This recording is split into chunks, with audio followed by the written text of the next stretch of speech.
El síndrome de Marfan es una enfermedad hereditaria causada por la mutación del gen de la FBN1, la síntesis que codifica la proteína de la fibrina 1. Al haber una mutación en este gen, lo que pasa es que hay fallos en las fibras elásticas conectadas al tejido conectivo. De ahí hay manifestaciones clínicas como las fallas en el sistema cardiovascular, sistema esquelético, sistema ocular y el sistema pulmonar. Sin embargo, existen varias terapias génicas para el síndrome de Marfan. Nuestra primera terapia génica se basa en introducir genes no mutados de la fibrina 1 por medio de las células diana. ¿Con esto qué obtendríamos? Obtendríamos mejorar los niveles de la fibrina 1. De esta forma, habría cierta ayuda en las manifestaciones clínicas. Eso lo vamos a hacer con la ayuda de los vectores virales. Con los avances de la ingeniería genética viral nos han permitido crear vectores virales que sean recombinantes. Esto hace que puedan ser cargados de secuencias codificantes terapéuticas y así pueden transducir en las células. Esta terapia génica ha tenido efectos positivos. Los estudios que se han realizado en in vitro e in vivo han demostrado que los vectores virales recombinantes han tenido mejora a los niveles fisiológicos de la fibrina 1 en las células diana. Ahora tenemos nuestra segunda terapia génica que se hace con la ayuda de la CAS9. En este caso, la enzima CAS9 se va a unir a una molécula de ARN guía diseñada para hibridar de forma complementaria a la región genómica adyacente a modificar.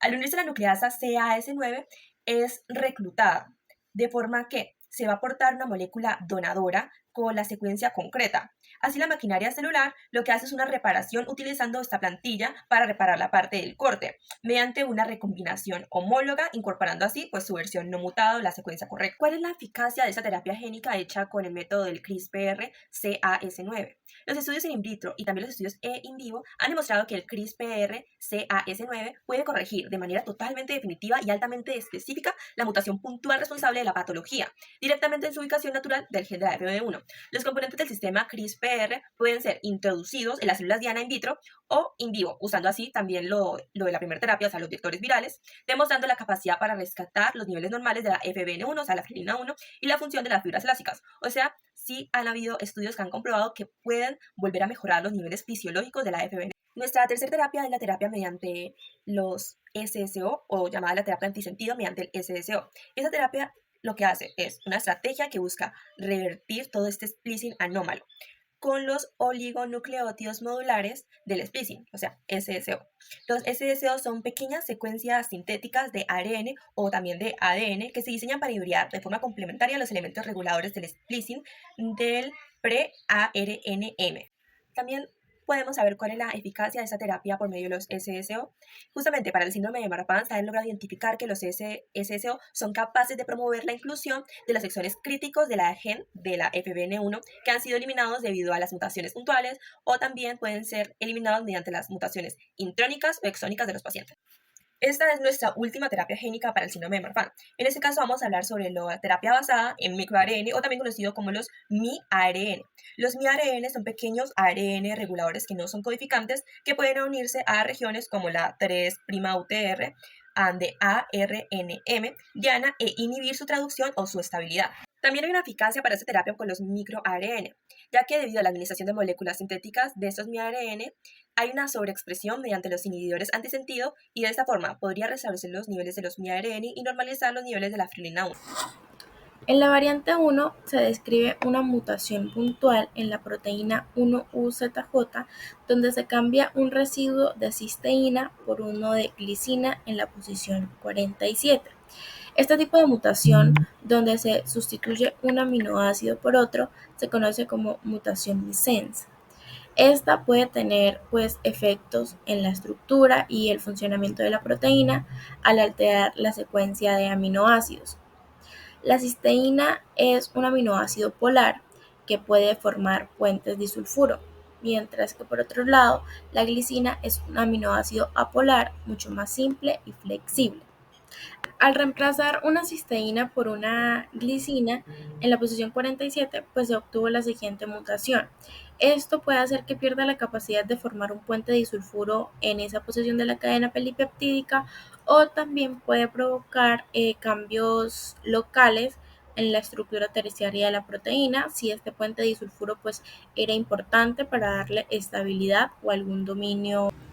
En la estructura 3D de la proteína, específicamente el aminoácido mutado será el resaltado en color fucsia, que representa la glicina en la posición 47, donde originalmente se encontraba la cisteína. La secuencia resaltada en azul corresponde al contexto de aminoácidos alrededor de la posición 47, donde ocurre la mutación puntual de una C a una G. En esta imagen de la estructura 3D de la proteína se puede apreciar que la cisteína 47 pues no parece formar un puente disulfuro con otra cisteína de la cadena. Por lo tanto, es muy probable que la mutación no provoque grandes cambios estructurales en esta proteína en particular.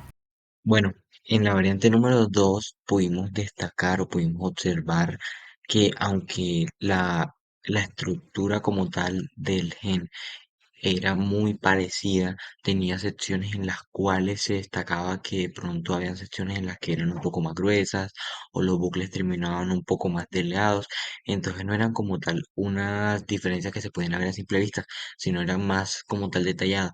Entonces, pudimos destacar que en el código de la proteína se realizó un cambio en el aminoácido en la posición 100, que se cambia de una cisteína por una tirosina. Entonces, la cisteína es un aminoácido protonogénico con un grupo tiol, que pues realmente es innecesario para el cuerpo, pues en realidad no afecta en esto, pero sí podría llegar a afectar en la estructura de la proteína, porque es al momento de que esto se cambia por la tirosina, esto hace que se pierdan los puentes de disulfuro, ya que la cisteína es la encargada como de formar esos puentes mediante la oxidación de sus grupos, ¿cierto? Y estos puentes son muy importantes para poder darle estabilidad a la estructura. Como tal, es más a la estructura terciaria de la proteína. Y al cambiar entonces la tirosina, se pierde esta capacidad, sí, de poder mantenerse estructuralmente. Y lo más probable es que se desestabilice el plegamiento de la FBN1 o la fibrilina 1, ya que la cisteína es ligeramente hidrofóbica, mientras que la tirosina es más hidrofílica. Y entonces esto podría cambiar también la solubilidad de la proteína, afectando su comportamiento y la localización celular de la proteína. Ya después de haber analizado todo lo que es la secuencia, todo lo que es la estructura de la proteína y qué función cumple cada aminoácido y por qué es importante ese aminoácido, yo quería analizar primero el porcentaje de RMS, que es un porcentaje el cual marca lo diferente que es el mutado con el no mutado, con la proteína original. Entonces, cuando lo metí a Paimol me dio un RMS, cuando se alineó me dio un RMS de 0.05. ¿Esto qué quiere decir? Que es muy idéntico, pero pero lo que cambia es como tal ese aminoácido. Ese aminoácido es el que da ese pequeño porcentaje de diferencia.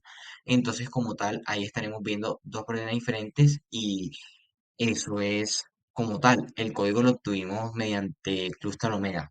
En la variación 3 se produce un cambio en un aminoácido C, es decir, una cisteína, que es cambiado por un aminoácido S, es decir, una serina, en la posición 152.